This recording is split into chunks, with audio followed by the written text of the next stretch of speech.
1. I want to start with I love dogs. I've had dogs 80% of my life. I love dogs. I just don't currently have a dog. Okay, with that in mind, here is my story. I just started living in this nice suburb at the beginning of the year. It is a quiet area, and my girlfriend and I really like it here. But there is a neighborhood Karen. She's your stereotypical retired woman, just trying to find something to do with her day. And what she does is walk around the area complaining. Her complaints can be anything and everything, and most of the time she leaves a note on people's mailboxes. I've gotten many of these. Things like, your grass is too long, or your car is dirty, etc. But when it comes to dogs, she loves to call either the police or code enforcement. A coworker in front of mine lives close by, and Karen has called the police or whoever on his dog many times. There have even been a few fines handed out for things like dog at large. So sometimes you choose a plan, and sometimes a plan chooses you. In mid-October, I was shopping with my brain firmly in low power mode, and I see the shelf of warning signs, including beware of large dog. The word large caught my eye and got my brain moving. Thoughts like, if I put this up, can I fool her? And if I do this, will I be a neighborhood hero? In the end, I decided not all heroes wear capes and put up the signs in front of my house. It took a few days for me to see Karen looking at my signs and then staring at my house. Or at least it took me a while to see her kind of stalking my home. Some days she's kind of subtle, and some say she kind of does a wander thing, where she's pretty much pacing the area. About 3 weeks after putting up the signs, I was shopping at my local Goodwill, because I'm classy like that, and I saw a 3-foot-long dog chain for $2. I was hatching my plan before I even had it in my head. So there was a chain but no collar, and clearly I needed a big collar. I couldn't find a big collar, but I did find a woman's belt. It's thick with square studs on it, so it kind of looks like a collar for a large dog or maybe a small horse. I hope no one saw me on my drive home. I had the most evil smile on my face the whole time. So the collar and chain are hung by the door for when I would need them. My girlfriend has been rolling her eyes at me through all this, but she has put up with weirder things from me, so she is fine. So after 4 days on the hook, I see Karen down the street. I race for the door and grab the collar with the manic glee of a child at Christmas. When Karen walks by, she sees me holding this monster collar, yelling, "Baskerville! Baskerville, come here, boy!" Followed by lots of whistling and wandering around, looking behind my car, things like that. She sees this and her eyes go wide, with pure but silent terror. I started to smile, so I used my hands to cup over my mouth and kept calling for Baskerville and walked behind my house.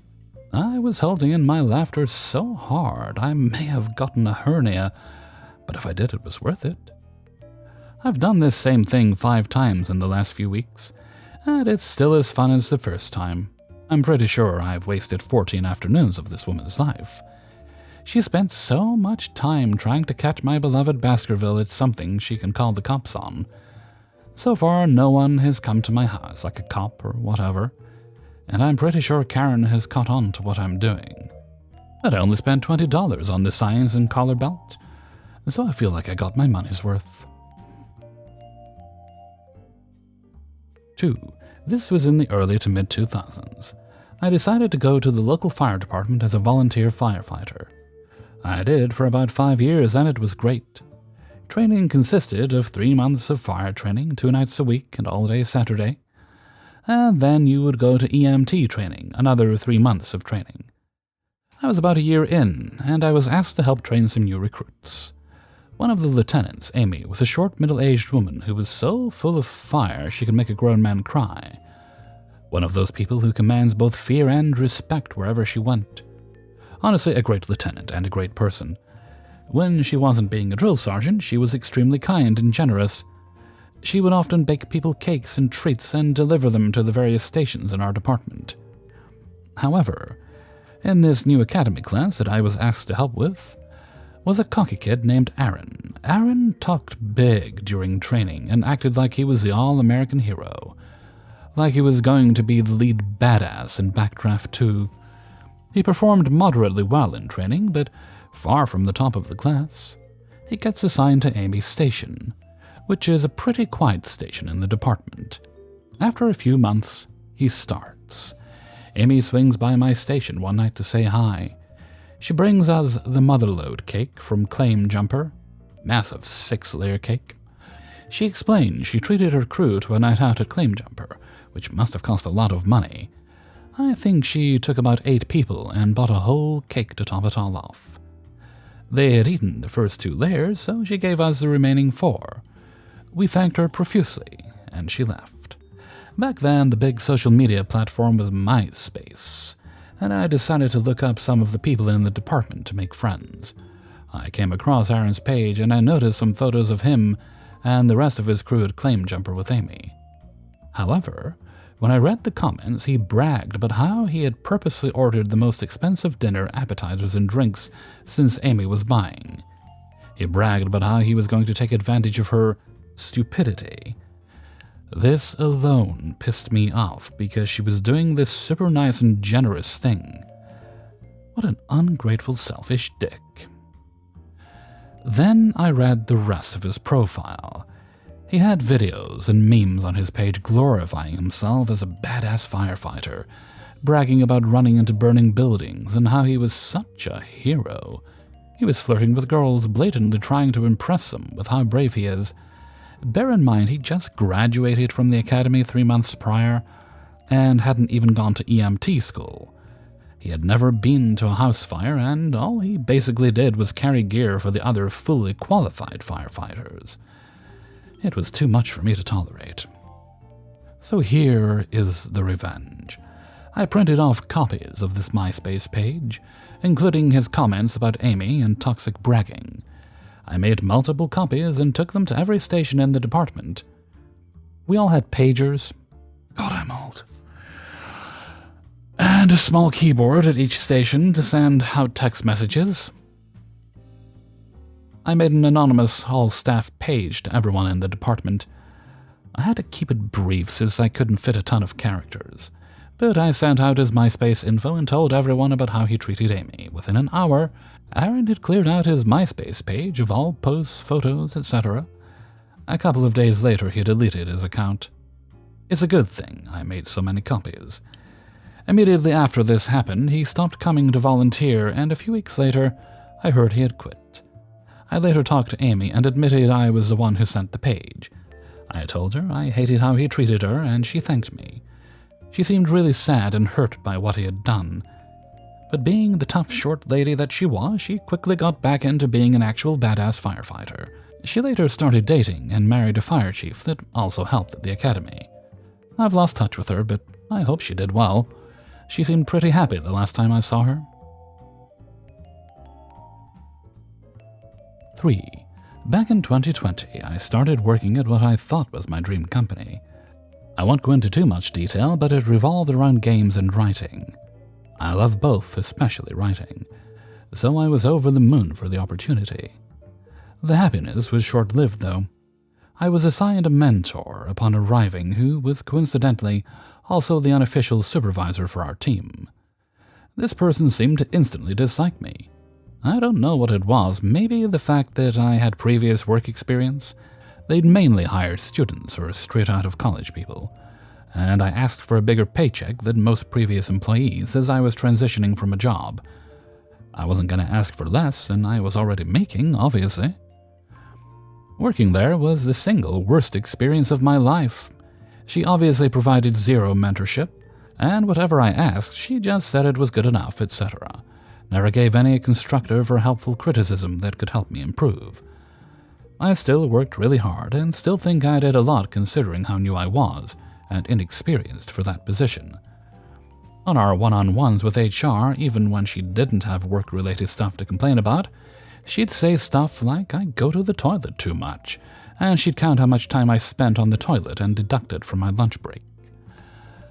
I would cry after every single one-on-one. I knew I would be let go or quit, decided to wait for the former, as I knew I'd at least be monetarily compensated. When the last one-on-one happened, she said this job wasn't suited for me and I simply wasn't good at this, insinuating I wasn't good at writing. I'd been writing since I could remember various things. I'm not like some literary genius, but for the genre I write, I'm good. This comment from her could have backfired if it was someone else, but since I have a petty queen living inside me, it lit a fire under my ass. I had been neglecting writing for several years because I was focusing on my career.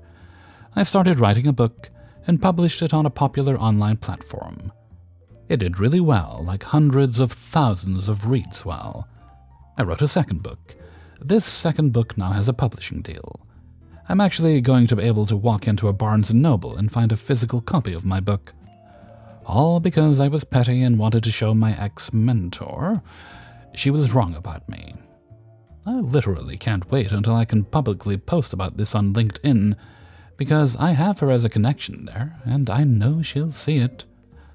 I'm from a small European country that doesn't have English as a main language, but I taught myself native-level English and write in English. So getting a book deal in the US that will be globally released is kind of a big deal. I don't know if it's even been achieved before by someone from my country. Anyway, I know this isn't the typical post, but I wanted to share because, wow, sometimes being petty will make your dreams come true. So stay true to your petty selves, people. 4. I used to work on cruise ships in the spa. I'd been working for a couple of years and was pretty good at my job, so I started training to be an assistant manager, so I could step up to manager, mainly for the much nicer work schedule and rise in pay, because being a normal spa member was hell on earth. I was working hard, staying way past when I should have gone home, some days only going to my cabin for a couple of hours just to sleep, so I was hardly in my room ever. Then my roommate's contract ended and I got a new roommate, Rita. Rita was Australian and just married. We were cruising the Mediterranean, so in order for her to talk to her husband, she had to call him at very odd times. I didn't mind, but she was super loud when chatting to him. The first month we shared a cabin was fine, nothing spectacular but fine. Then she woke up one morning and decided she wanted to try and make my life hell. I don't know what I did to make her hate me. If I did, I would have wanted to fix it, as living away from your friends and family in such a stressful environment is difficult enough. I don't know, maybe she got cabin fever. So, as I said before, I only really went to my cabin to shower and sleep, and that meant my stuff was hardly touched. I had the bottom bunk, so I kept my stuff at the foot of my bed and under a chair I was using as a bedside table. Her stuff, however, was all over the place.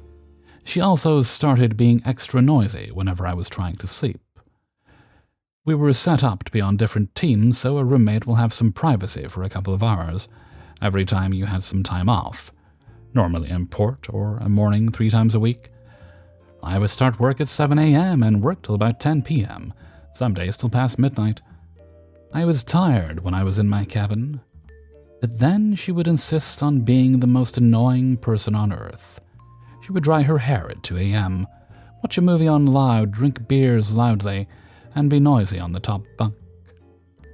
Then she went lower than I could ever dream. She slept with my ex-boyfriend, who I broke up with because he cheated on me, while I was there. I was so fed up with her and complained to my manager, who said I just needed to deal with it, or date an officer with his own cabin. I was miserable. Then, finally, we had a cruise, where head office was cruising with us to check on standards and launch a new product. I had known this lady for years, and she knew me well too. We got along well. One night after dinner, I got called into the office. I thought maybe I was getting that promotion. Why was I wrong? Head office and manager had called me in to tell me to move out of my cabin, in which I had been for 7 months with only 2 months to go. Apparently Rita had gone and told them I was the roommate from hell, that I was being noisy on purpose and being disrespectful. She had even claimed that I stuck her toothbrush in the toilet. It was shown to me, and I'd never seen this toothbrush in my life. Also, it made me worry that maybe she had done this to my toothbrush. I fired back and asked my managers why they would think I would do something so disgusting after knowing me so long. And they replied they believe me, but there's no way to disprove Rita. I had to be the bigger person and move out. I had an hour to pack up and transfer cabins. I was humiliated and heartbroken that someone would be so mean. But then anger kicked in. So I packed up my stuff, but I put on my most annoying music, blocked the toilet, knowing it won't be fixed till the next day, and placed the mattress outside in the hallway, so she would have to fetch it herself. Our cabin is also the only cabin with a mini fridge, so I took that thing with me, even though I didn't use it. I left all her stuff in the fridge on the counter and set the thermostat to hot. I had some glitter from parties that I spilled on the carpet and spread all over the floor. Whoops. My maintenance friends also heard of my unfair treatment and took it upon themselves to turn off the hot water in her cabin. And when it was reported, they put it last on the list of things that needed to be fixed. Rita complained about me stealing the fridge, but it was never hers to begin with, and it was still in a spa cabin. There was nothing she could do. My new roommate was lovely, very happy to have the fridge, and never had a disagreement with me. Rita quit and went home 2 weeks later. 5. I'm currently a quality control analyst at a logistics company. Apart from being a business analyst, I hold 2 roles. More on this later. We penalize our couriers, dispatching office clerks, staffs, our franchises, and assist with last-mile deliveries who do not follow the company's delivery processes. Internally, we do have a lot of processes to ensure handover of the goods are either on time and or recorded so nothing goes missing. Or at least we know who worked on the said parcel. I am tasked to oversee the franchises. Notably, our penalty system is not perfect yet, as it was just rolled out within the last 60 days. Lots of optimization is required still. The penalty system for the franchises is separated from the internal workers, so our rules and guidelines are different. While I am a business analyst for the franchise program, I am not the person who worked on the penalty system. The person who worked on it had a lot of things missed out when they worked on the logic. I don't blame them, as they were pressured to roll it out ASAP. Moving on. What was missed out was that we internally operate 365 days a year, while our franchises have the option to have 1 day off per week. The current penalties arrangement is that given the outlet did not perform a delivery attempt on D1, D2, D3, and so on and so forth, but except D0, they would be penalized $1 per parcel per day. So now you get the gist. Even on their day off, they would be penalized, as the system has no way to pair the logic where if day off equals do not penalize. No biggie. We already had something planned out, which is deleting these penalties. My colleague and I, only 2 of us, hold both biz and QC analyst roles concurrently, have been removing these penalties. One fine day in mid-December, a data analyst from the higher-up pulled the data and saw that we've been removing the penalties. He walked over and screwed us, saying that we've already gotten the penalty system up and running. The system has generated the penalties, why are we removing them? And as per his words, you place a penalty and you take it away. What for you have penalties then? We reasoned that the above-mentioned conditions were acceptable. He didn't accept any of it. Pissed, he walked off and demanded another department revoke our access to the penalty system. We still do, but we acted as if we didn't and were deleting any penalties. As per his words, why should we remove any? We allowed the penalties to run without deleting anything, and made sure enough by the end of the month the penalties were finalized automatically, charged to the franchise's accounts. Hell ensued. Every franchise came demanding, and we just sat aside munching our popcorn. For every inquiry from the franchise asking about it, we would forward the inquiry to our other colleague who deals with contractual matters. To date, many of these complaints are still unresolved, and they're now quitting the partnership. I'm just waiting for them to get a lawyer to sue the company for breach of agreement. As stated in the agreement, franchises have a certain number of months with no penalty period. Hey everybody, Hellfreezer here, and thank you very much for listening to Revenge's Ice Cream, episode 216. And thank you very much to everybody who allowed me to use their stories in this video. Please do bang the like button before you go and share the video around with friends and family. Okay, we have a little birthday shout out to do today. This is actually a twofer. It goes to a mother and a son. It goes to Mary Margaret and Charles Joseph. I don't know how old either of them are, but the birthdays were a few days ago, and I hope they had and are continuing to have a very good birthday, as we like to celebrate our birthdays for a long time here in Channel Hellraiser, because why shouldn't we, eh? Okay, now before I go, I'd like to sing happy birthday to the both of you. Happy birthday to you. Happy birthday to you. Happy birthday, dear Mary Margaret. Charles Joseph. Happy birthday to you. Now let's move right along to Hellfreezer's question of the day. And today's question is, and it comes thanks from a member of the community, Ninde Khalifil. And the question is, if you were offered a high sum of money, but in order to get that, you have to live for 1 year in the world of the last show that you watched, how well would you fare? Speaking from my case, I think I'd do all right, because the last show I watched was What We Do in the Shadows, which is the vampire TV show.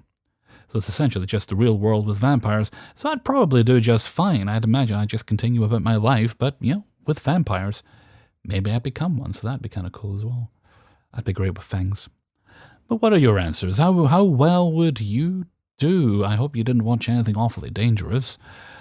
I look forward to reading your answers in a comment below. And with that, I'm going to head off for now. So until next time, thank you very much for listening, and take very good care of yourselves.